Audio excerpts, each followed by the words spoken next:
जगवंदन रामदूत अतुलित बलधाम अंजनी पुत्र पवन सुत नाम जय हनुमान जय हनुमान भूत पिशाच निकट नहीं आवे महावीर जब नाम सुनावे संकट से हनुमान छुड़ावे जन्म जन्म के दुख बिसरावे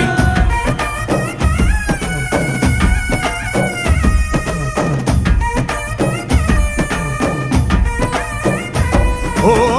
ಭುಜ ಬಲವ ತೋರಿ ನಿಂತೋನೆ ಭವ ಭಯವ ನೀಗುಬಾ